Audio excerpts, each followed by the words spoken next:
Jake Morrison stared out the viewport of the transport ship as it approached Harmony 7. The massive space station gleamed against the darkness of space, its circular rings rotating slowly. He had dreamed of this moment for 2 years. Now, as the first human exchange student at the Galactic Academic Institute, that dream was becoming reality. Beside him, Lisa Martinez checked her data pad for the 100th time. Her dark hair was tied back in a practical ponytail, and her eyes showed the same mixture of excitement and nervousness that Jake felt in his chest. "Can you believe we're actually here?" Lisa whispered. 2 humans among thousands of alien species. Jake grinned. "My mom still thinks I'm crazy. She kept asking why I couldn't just study biology on Earth like a normal person." The transport docked with a gentle thud. As the doors opened, Jake and Lisa stepped into the station. The corridor stretched ahead of them, filled with beings of every imaginable shape and size. Some walked on 2 legs like humans. Others floated, slithered, or moved in ways that defied easy description. A tall, slender being with pale blue skin and 4 arms approached them. Its large eyes blinked slowly, and when it spoke, a translation device on its chest converted the sounds into English. "You must be the human students. I am Professor Velkrin, your xenobiology instructor. Welcome to the Galactic Academic Institute." Jake and Lisa introduced themselves. Professor Velkrin led them through the winding corridors of the station, explaining the layout and rules. Other students stopped to stare at the humans. Some whispered to each other, their translation devices creating a soft buzz of overlapping voices. "Is it true they come from a death world?" one student asked another. "Earth. Yes, I heard the gravity there is crushing. And the temperature swings are deadly." Jake wanted to laugh. Earth didn't seem that extreme to him. It was just home. Professor Velkrin brought them to a large lecture hall. Hundreds of students were already seated, representing dozens of different species. The professor gestured to 2 empty seats near the front. "Please, sit. We are about to begin an important lesson." As Jake and Lisa took their seats, a student with crystalline features in the next row turned to look at them. Its voice came through the translator with a tone of superiority. "Humans, yes. From that primitive world on the edge of the galaxy. How did beings from such a hostile planet even develop space travel?" Lisa's jaw tightened, but she kept her voice polite. "We worked hard and learned. Just like anyone else." The crystalline student, whose name tag identified him as the Los, made a sound that might have been a laugh. "We shall see how you fare in actual academic settings." Before Lisa could respond, Professor Velkrin called the class to order. The lights dimmed, and a holographic display appeared at the front of the room. "Students, today we begin our practical examination unit. Over the next weeks, you will be tested on your understanding of survival biology. These tests will challenge your knowledge of adaptation, environmental stress, and biological responses to extreme conditions." A murmur ran through the classroom. Jake noticed that many students seemed nervous. Professor Velkrin continued. "The first examination will take place tomorrow in the simulation chamber. You will face various environmental scenarios and must describe how a biological organism might survive each challenge. This is considered one of the most difficult tests in the xenobiology curriculum." Another student, a gentle-looking being with soft purple fur, raised a limb. "Professor, will the scenarios be based on real planetary conditions?" "Yes, Zephyr. We will use data from actual worlds, including some considered highly dangerous by Galactic Council standards." Jake and Lisa exchanged glances. They had studied hard for this program, but they were starting to realize that the other species might have very different ideas about what counted as dangerous. After class, Jake and Lisa walked to their dormitory. The housing unit was designed to accommodate multiple species, with adjustable atmosphere, gravity, and temperature controls for each room. "Did you notice how worried everyone looked?" Lisa asked.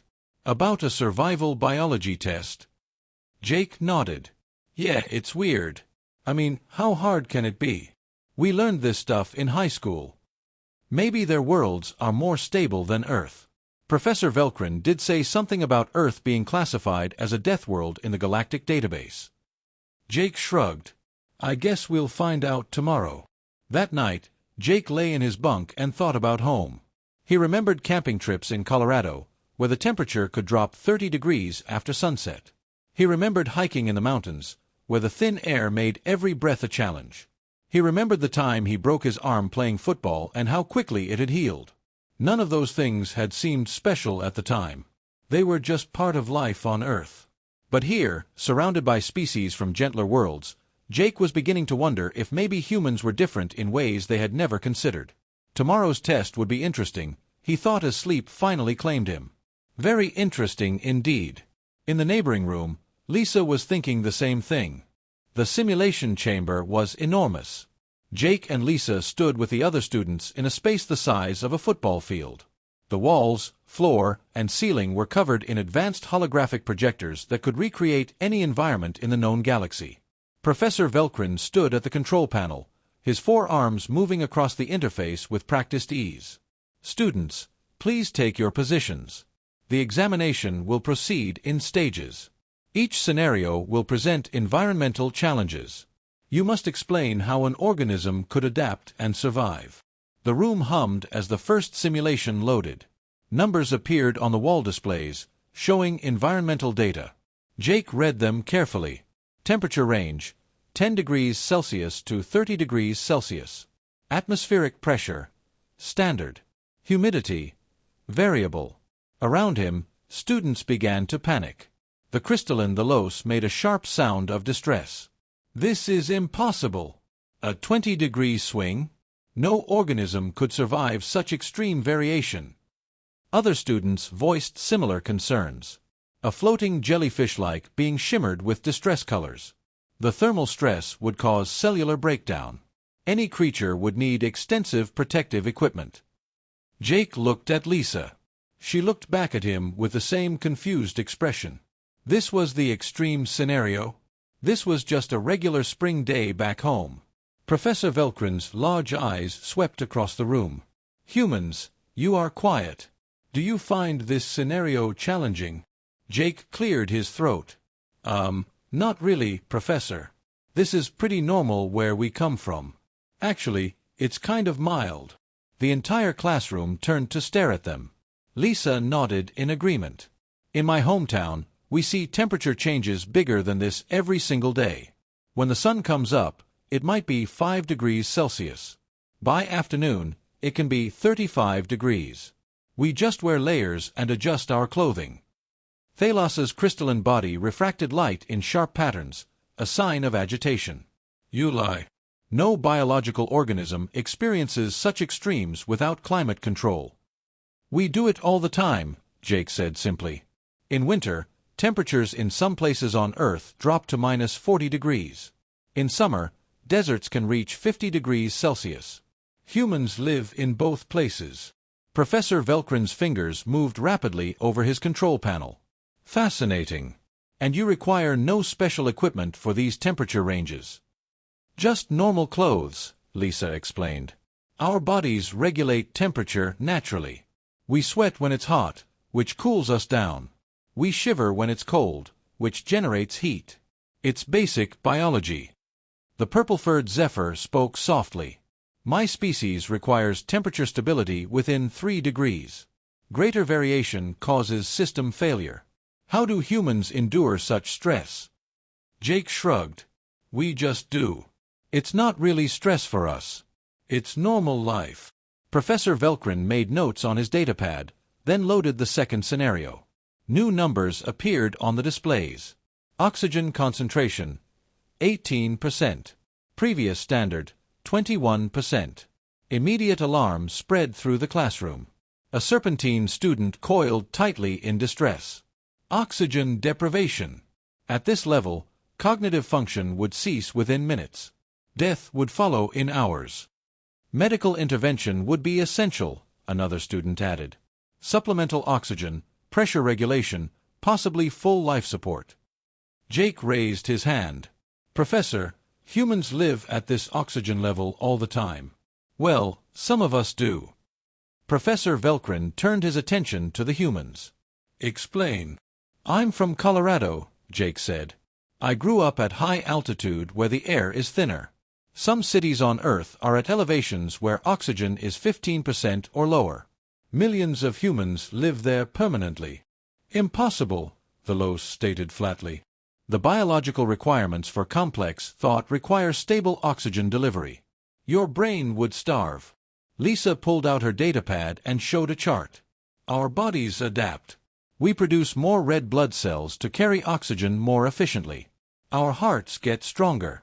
Athletes actually train at high altitudes to improve their performance. Performance? Zephyr asked. You intentionally expose yourselves to oxygen deprivation? It makes us stronger, Lisa explained. When we return to normal oxygen levels, our bodies are more efficient. The room fell silent. Professor Velkrin was typing rapidly, recording everything. The other students looked at the humans with a mixture of disbelief and something that might have been fear. Let me understand this clearly, Professor Velkrin said slowly. Humans regularly experience temperature variations of 20, 30, even 40 degrees or more. You survive in environments with significantly reduced oxygen. And you consider these conditions normal. Yes, Jake and Lisa said together. Professor Velkrin's skin changed to a deeper shade of blue, which Jake had learned indicated deep thought. The Galactic Council classified Earth as a Class 7 death world. Perhaps that classification was too generous. The Los made a sound of protest. They are exaggerating. No species could truly adapt to such conditions and still develop advanced civilization. The energy requirements alone would be prohibitive. We can run tests, Professor Velkrin said. He adjusted the simulation chamber controls. Let us try a more comprehensive scenario. The chamber changed. The temperature began to fluctuate, rising and falling. The oxygen level dropped slightly. A light breeze started, carrying moisture. Around them, students began to show signs of distress. Some requested permission to leave the chamber. Others activated personal environmental shields. Jake and Lisa stood calmly in the center of the room. Jake unzipped his jacket as the temperature rose, then zipped it back up when it fell.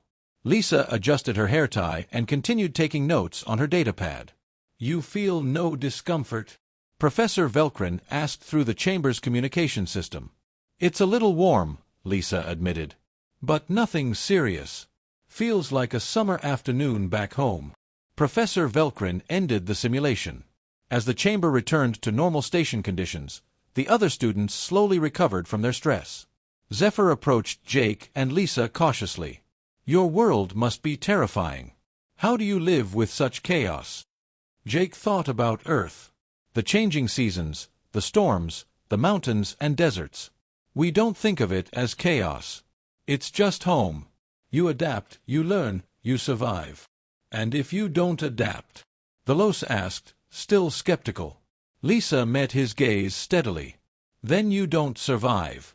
That's how evolution works. The words hung in the air as the class ended and students filed out of the simulation chamber. Behind them, Professor Velkrin stared at his datapad, his forearms moving in unconscious patterns of agitation. The test had just begun, and already it was revealing truths about humans that the galaxy was not prepared to understand. The next day, Professor Velkrin had prepared new scenarios. Word had spread through the station about the human students and their disturbing resistance to environmental stress. The lecture hall was packed with extra observers from other departments, all curious to see the Deathworld beings in action. Jake noticed the increased attention as he and Lisa took their seats. Scientists with recording equipment lined the back wall.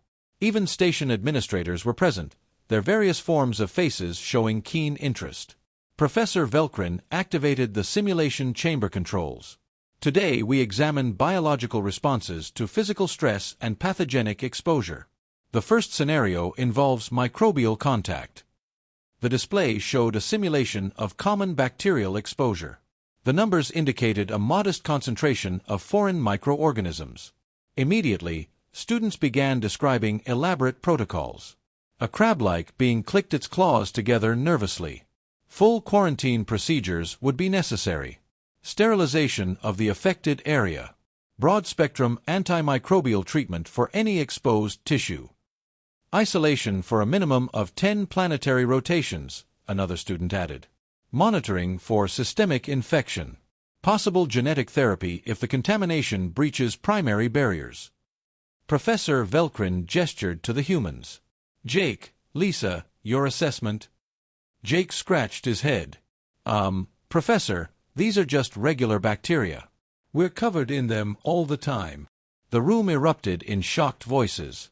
A gaseous entity in a containment suit flickered with alarm. Covered in them? You mean on the surface of your environmental suits? No, Lisa said calmly. On our skin. In our mouths. In our digestive systems. Right now, each of us is carrying trillions of bacteria. Several students made sounds of horror. One actually fainted, its small body going limp and having to be caught by a companion. You are infected, the Los demanded. And you walk among us. This is a contamination hazard. Professor Velkrin held up one of his 4 hands for silence. Explain, please. In detail. Lisa pulled up information on her datapad. Humans have what we call a microbiome. Trillions of bacteria, fungi, and other microorganisms live on and inside us. In our gut alone, we have more bacterial cells than human cells in our entire body. They help us digest food, Jake added. They protect us from harmful bacteria. They even help our immune systems develop. Without them, we'd get sick. Zephyr's soft voice was filled with wonder and fear. You live in symbiosis with organisms that would kill most species. And you call this normal? Most bacteria don't hurt us, Lisa explained. Our immune systems work with them. We're constantly exposed to new bacteria every day. We shake hands, we touch surfaces, we breathe air filled with microorganisms. Our bodies fight off the harmful ones and welcome the helpful ones. Professor Velkrin was typing frantically. The implications are staggering. Most civilized species require sterile environments. We have eliminated microbial life from our habitats. That sounds kind of lonely, Jake said without thinking. The comment created another wave of shocked silence. Professor Velkrin moved to the next scenario. Let us continue. This simulation involves a skeletal stress fracture and the healing process. The display showed a bone with a hairline crack. Treatment protocols appeared on the screen, showing regeneration pods, cellular reconstruction, and extensive medical intervention. Minimum healing time in a medical facility, 8 to 12 planetary cycles, a slug-like student read from the display. Full regeneration therapy required. Possibility of permanent structural weakness. Jake laughed. He couldn't help it. The sound echoed in the quiet chamber. I'm sorry, he said quickly. It's just, I broke my arm when I was 12. Playing football. They put a cast on it, basically just a hard shell to keep it still. 6 weeks later, it was healed. No medical pod, no cellular therapy. Just time. 6 weeks. Professor Velkrin repeated. And you engaged in strenuous physical activity afterward? Sure. Played football again the next season. The bone actually healed stronger than before.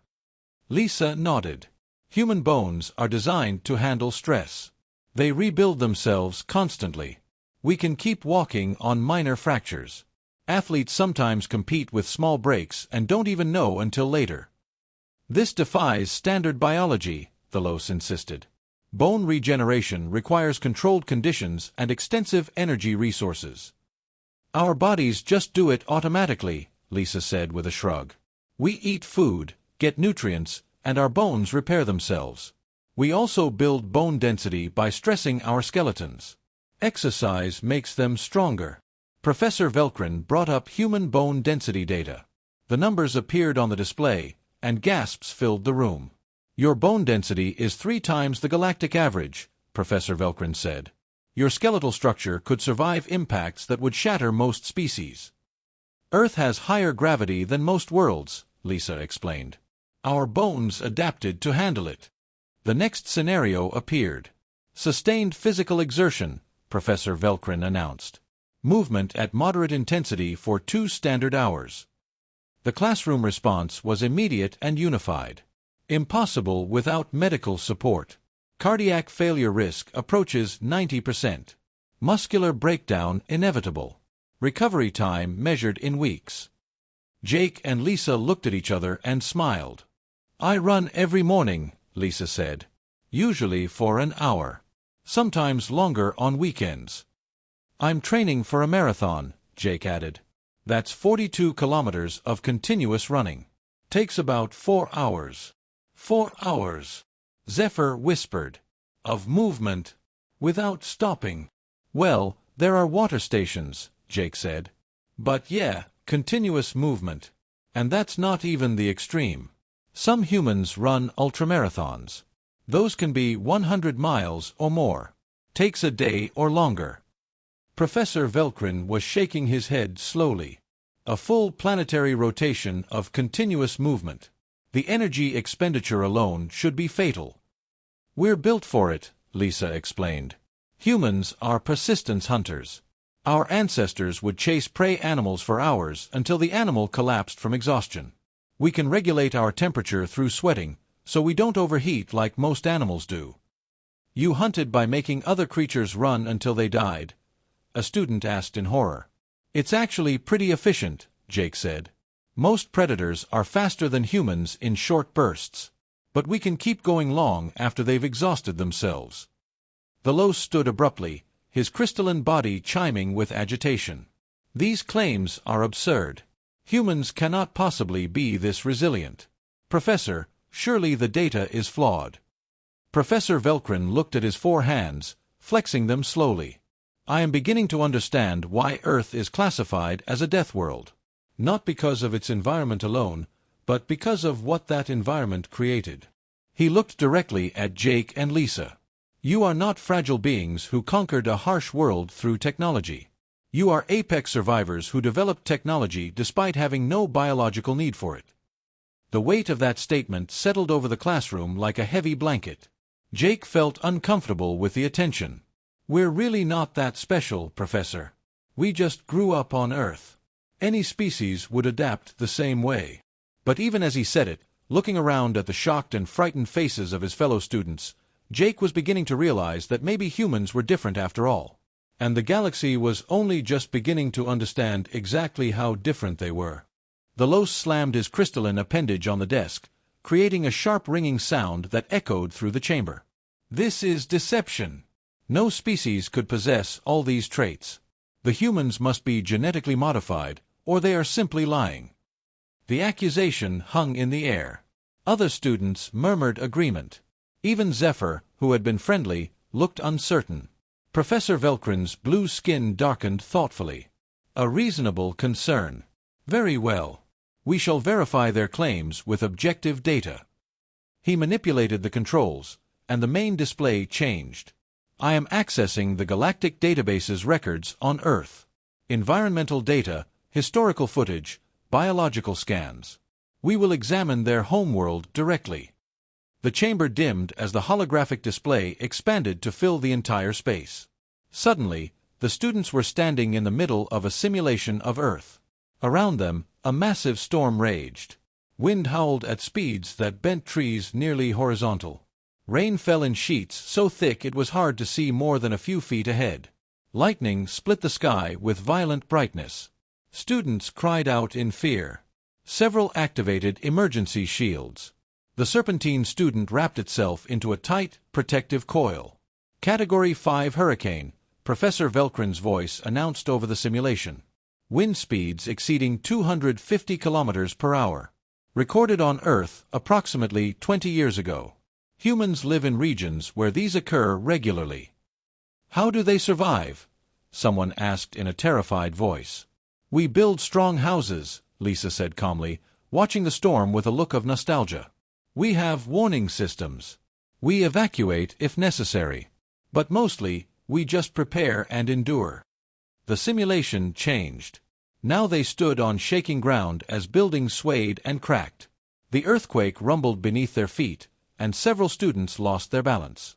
Magnitude 7.5 seismic event, Professor Velkrin narrated.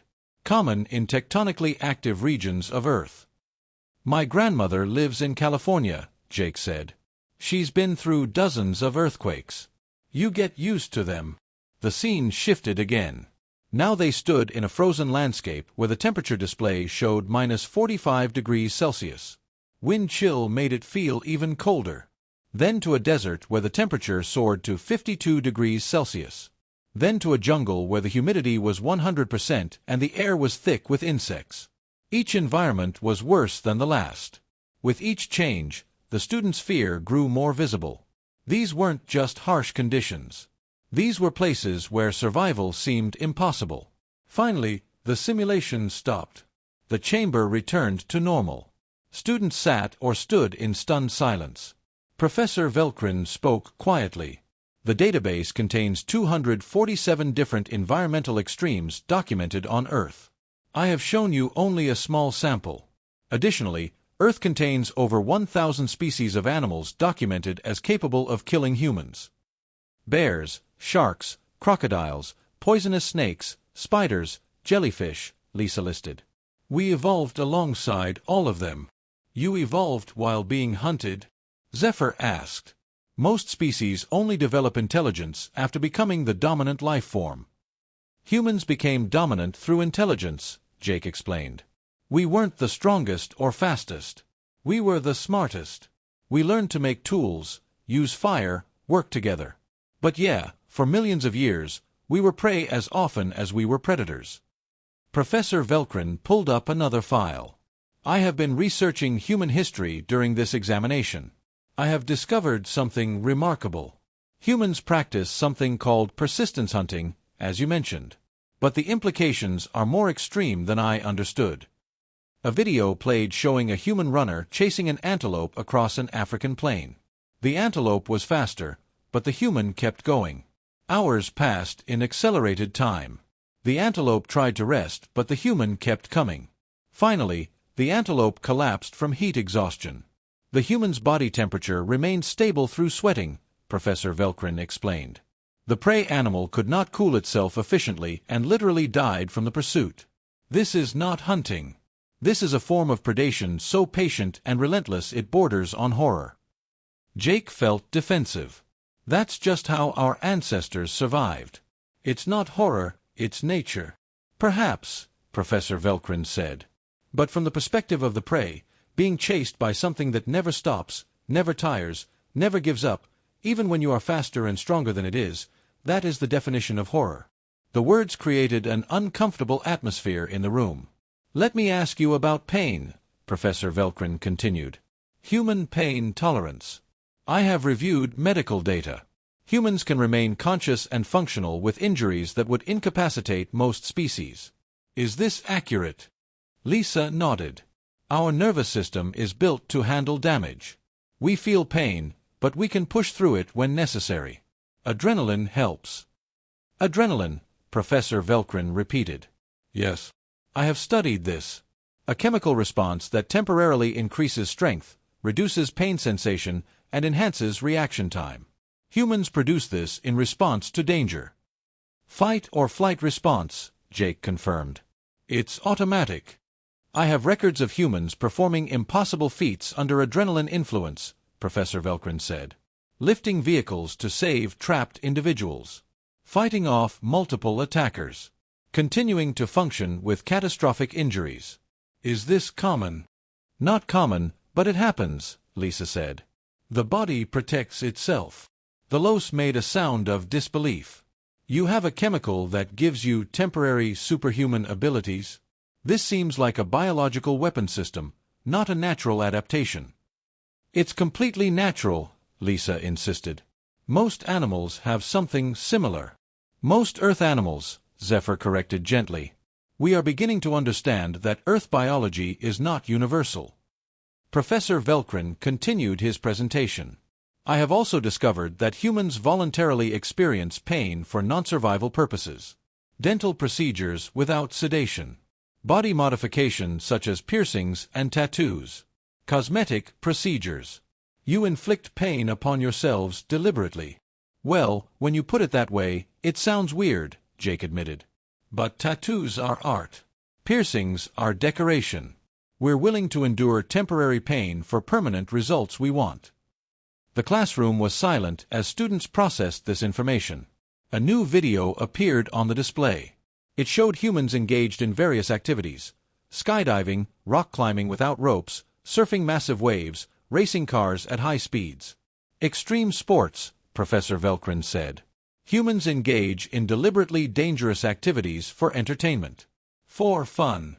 You risk death voluntarily during leisure time. Those are hobbies, Lisa said. They're exciting. You find near-death experiences exciting, a student said flatly. This is insanity. Jake shook his head. It's about pushing limits, testing yourself, feeling alive. Not everyone does extreme sports, but those who do find it rewarding. Professor Velkrin brought up one final display. It showed covers of books, movies, and games. Human entertainment. I have analyzed your cultural products. Humans create fictional scenarios of even more dangerous situations. Horror stories about predators and disasters. Survival games where you simulate death and danger. Post-apocalyptic scenarios where civilization has collapsed. You frighten yourselves for enjoyment. That's just stories, Jake protested. Fiction.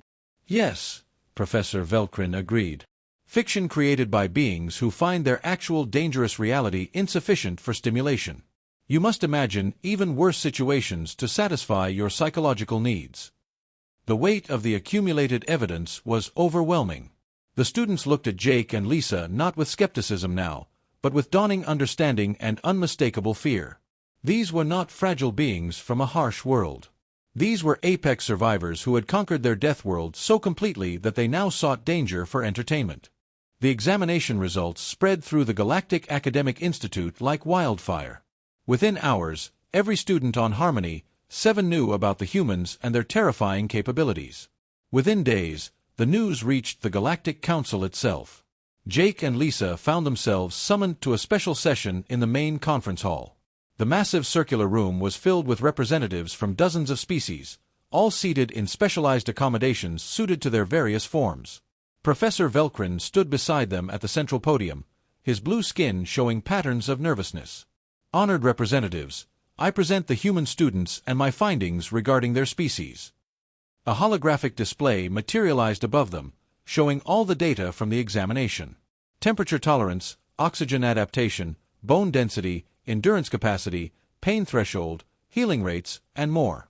Each metric was compared to galactic averages, and in every case, humans exceeded the norm by factors of 2, 3, or even 10. A representative from the Centauri Collective spoke first, their mechanical translator giving their words a formal tone. Professor Velkrin, are you suggesting that humans are a warrior species? Should we be concerned about aggression?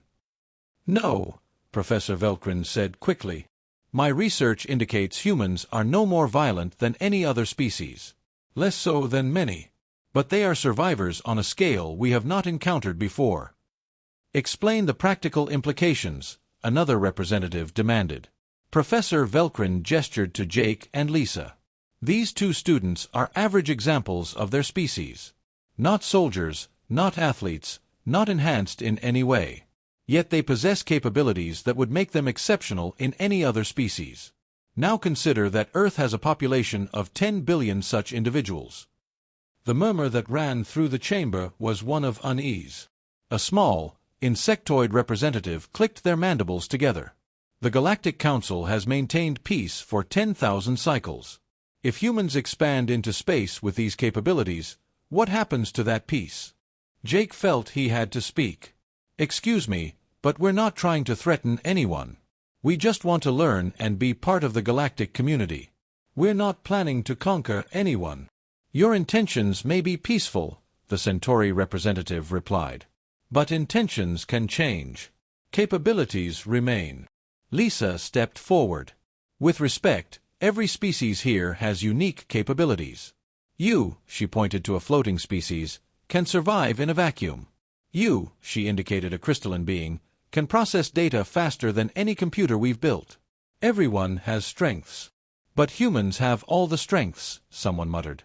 Professor Velkrin held up his hands. May I offer a different perspective? Yes, humans are remarkably resilient. But this resilience came at a cost. They evolved on a world that tried to kill them every day. They carry stress and anxiety as baseline conditions. They must constantly struggle against their own environment. He pulled up images of Earth. Look at their world. Beautiful, yes. But violent. Unstable. Deadly. Humans did not choose to be this way. Earth made them this way. Zephyr, who had been invited to observe, spoke softly. I have been studying human literature and art. They sing songs about their struggles. They write poetry about survival. They carry deep sadness about their own mortality. Being strong does not mean being happy. Jake felt a lump in his throat. Zephyr was right. Humans did carry burdens that other species might not understand. We die, Lisa said quietly. Our lifespan is short compared to many species here. We live maybe 80 or 90 years if we're lucky. So we learn to make every year count. We learn to be tough because we had to be. We learned to endure because giving up meant death. The chamber was silent.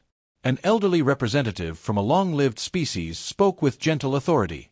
I have lived 400 of your years. I have seen many species join our community. Each brings something unique. Perhaps what humans bring is a reminder that strength comes from adversity. That survival itself is an achievement worthy of respect. But should we fear them? The Centauri representative pressed. Fear them? The elderly representative replied. Perhaps. But I suggest we also learn from them. They have survived impossible conditions. They have maintained compassion and curiosity despite their harsh world. They have developed art and music and philosophy while fighting simply to exist. That is not a species to fear. That is a species to admire. Over the following weeks, the paradigm shift continued. Professor Velkrin published his paper titled Survival Characteristics of Terran Species, a Reconsideration of Human Classification. It became the most downloaded academic document in galactic history. Some species reacted with fear, withdrawing from contact with humans. Others reacted with fascination, wanting to learn human techniques for endurance and survival. The Galactic Council established new protocols for human integration, acknowledging both the potential and the challenges. Jake and Lisa continued their studies, but now they also taught. The Institute created a new course, Introduction to Deathworld Survival Strategies. Students from peaceful worlds attended to learn how to handle stress, build endurance, and develop resilience. Zephyr became their closest friend, fascinated by human culture and psychology. Delos eventually apologized for his initial hostility, admitting that his skepticism came from fear of the unknown. One evening, Jake and Lisa sat in the observation lounge, looking out at the stars. Earth was visible as a small blue in the distance. Do you think we'll ever stop being the scary Death World aliens? Lisa asked. Jake considered the question. Maybe not. But I think that's okay. We're not trying to be scary. We're just being ourselves. Professor Velkrin told me something interesting today, Lisa said. He said that before humans joined the galactic community, most species had forgotten what it meant to struggle. They lived in comfortable, stable environments. They had forgotten that life can be hard. And now we're reminding them, maybe. Or maybe we're showing them that it's possible to face hardship and still build something beautiful. Earth is dangerous, but it's also home. It made us strong, but it also made us appreciate life. Jake nodded. I can live with that. The semester continued. More human students arrived at the Institute, each one surprising the other species with their casual displays of impossible endurance. But gradually, the shock faded into acceptance, then into respect. A new human student named Peter arrived near the end of the term.